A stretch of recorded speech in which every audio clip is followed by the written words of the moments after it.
ఇది వర్షపు నీళ్ళు కాదు, ఏం కాదు, కూలినాయి అనుకుంటా వచ్చే రైతుల దావా తెంగిండు. అనవసరంగా ఇదే ఇచ్చుకోతే ఒక నెల ముందు 20 రోజుల కింద ఇస్తే కొంతమంది రైతులు బతుకుదురు కదా.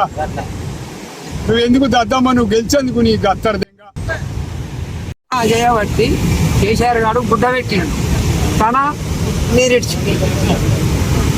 ఇప్పుడు ఇన్ని రోజులు మరి నీళ్ళు ఇవ్వన్నారుగా, మరి నీళ్ళు ఇప్పుడు ఏ ఎమ్మెల్యేని అడిగినా అక్కడ నీళ్లు లేదు నీకెక్కడికే వస్తాయి అన్నాడు, అక్కడ నీళ్లు లేదు నీకెక్కడికే వస్తాయి.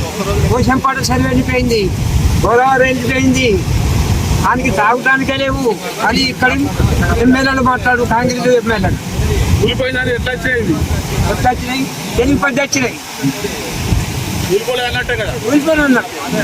అక్కడ బిజీ కట్టాలి, బిజీ పైన ఇవ్వద్దు.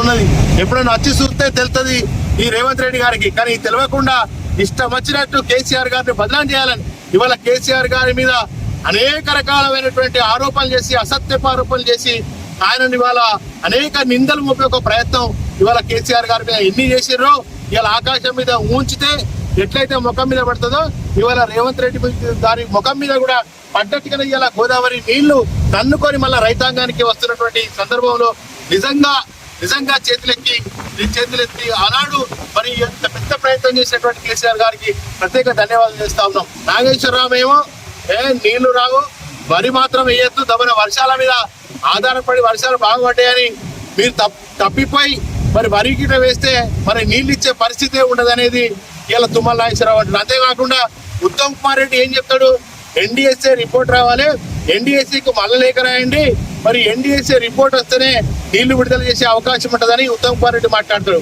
అంటే ముఖ్యమంత్రి అసలే నీళ్ళు ఇయ్య అంటాడు, మరి వరి వేయద్దు అని చెప్పి అలా మరి తుమ్మల నాగేశ్వరరావు మంత్రి అంటాడు.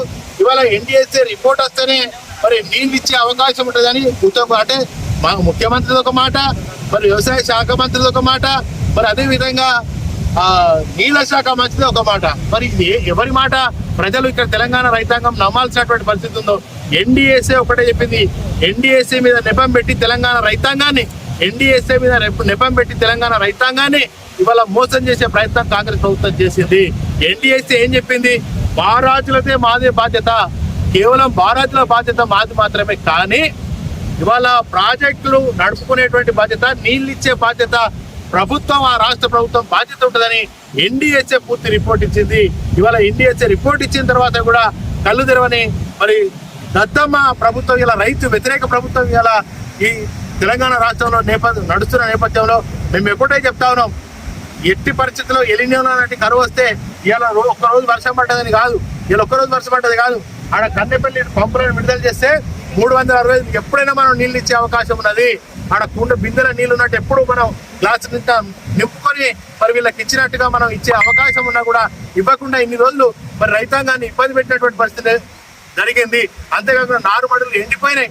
ఇవాళ నారులు ఎప్పుడు వేసుకుంటారు, ఇలా జూలై మరి 29 తారీఖు వచ్చినాం, ఇవాళ ఇప్పటికీ ఇంకా నాట్లేసే పరిస్థితి రాలేదు. కనుక వెంటనే ఇదే కంటిన్యూషన్ చేయాలి. గాయత్రి పంపు ద్వారా మిడుమానే నింపాలి, రంగనాయక్ సాగర్, అన్నపూర్ణ, మరి అదేవిధంగా మల్లన్న సాగర్, కొండపోచమ్మ వరకు దీని ద్వారా చెరువులు నింపేటువంటి పరిస్థితి ఉన్నది.